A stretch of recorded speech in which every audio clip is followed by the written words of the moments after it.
Peace and blessings, peace and blessings, peace and blessings. I want to talk to you today about the noise. And the title of this video is Anchored in the Noise, Holding on to Truth When the World Won't Stop Shouting.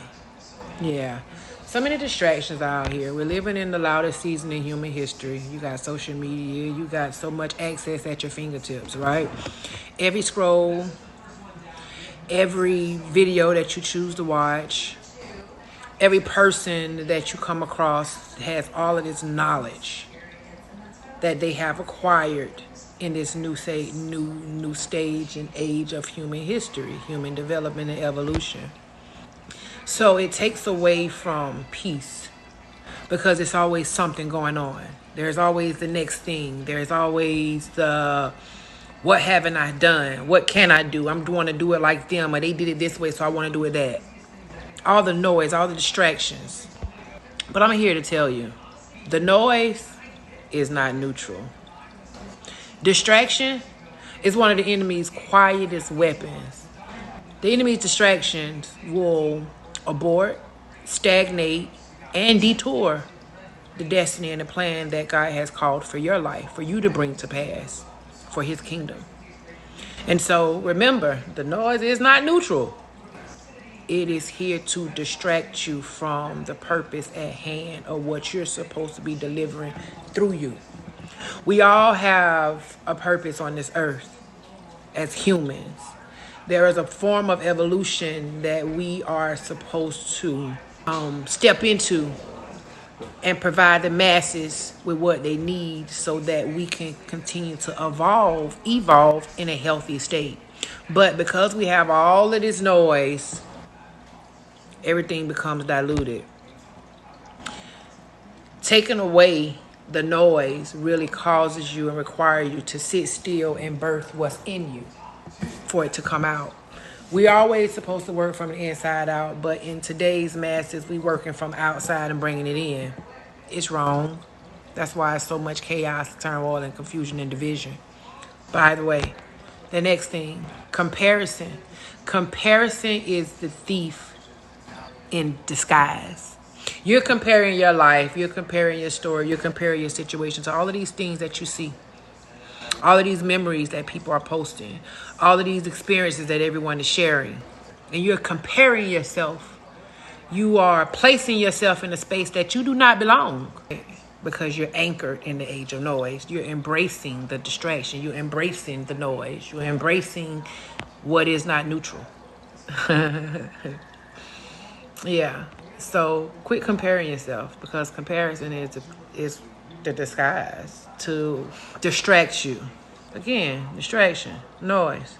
Comparison distracts you from what it is that you're supposed to be doing, what it is that you're called to do, what it is that you're birthed, right? Your destiny. We all have our own individual, right? And so you can't learn those things with the noise externally. You have to still yourself and sit down and internally process and sit with God and say, hey, God, which way do you want me to go? Hey, God, what is your will for my life? Not what I see out there in the world, but what is it that you called me to do? The other thing is division. Division is loud. Discernment is quiet. That's why the world is so loud. There's so much noise.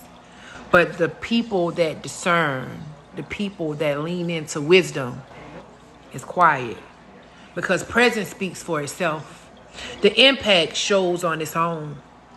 All you have to do is sit in the presence and discern what God is saying to you.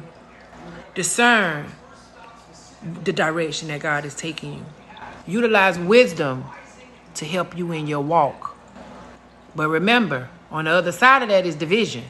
That's why out there in the world that's anchored in noise, everything is divided. Everything is a competition. Everything is, whoa, look at me, look at me. No, not whoa, look at me. Yo, whoa, feel me. Feel me. Don't feel me. Feel God's presence coming through me, within me. Because when you discern, you work from the inside out. Next thing is, here's the thing. Here's a point for you. Stillness is spiritual discipline. Stillness is not laziness. Stillness is whenever you sit down to discern what it is that God wants you to do, the direction that God wants you to go, the lives, the impact, the destiny that God is calling you to. It is in that stillness where God provides his best, where God is able to move on your behalf because you're not moving ahead of him. You're allowing God to go in front of you. Stillness is discipline. Quietness, discernment is wisdom. That quietness, that stillness, you to hear from the inside, to hear from God, the wisdom in the next steps, so that you can take that wisdom and apply it to the knowledge and the applications of your life. Because faith without works is dead. You can have the faith, but if you're not putting in the work, it's dead. You can have the knowledge, but if you're not discerning and using wisdom, it's aborted. Last thing, your anchor determines your stability. How are you anchored? What are you anchored in and to? And who are you anchored with? That matters. The who you're anchored with. Are you with that tribe that's going to keep you accountable? That's going to let you know when you're right or when you're wrong? That's going to tell you, hey, no, don't go that way. I feel and I discern. Not feel, but I discern that you're supposed to go this way. Because God put people in our lives. He even used a donkey. Yeah. To tell us which way to go. To point us in the right direction. So who are you anchored to? That determines your stability. What are you anchored to? Are you anchored to the word? Or are you anchored to the noise? In this age of noise, be mindful of who and what you're anchored to. Last and final thing, holding on to the truth when the world is telling you not to. That is wisdom. That is discernment. That is impact. That is God's presence. So I want to leave you with these scriptures. Psalm 46:10 states, be still and know that I am God.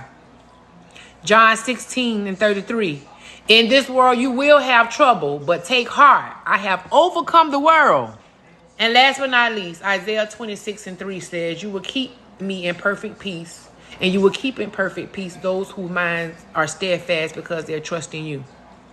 Those who lean in on Christ, lean in on God, who trust the Most High, will have everlasting life, will have life eternally.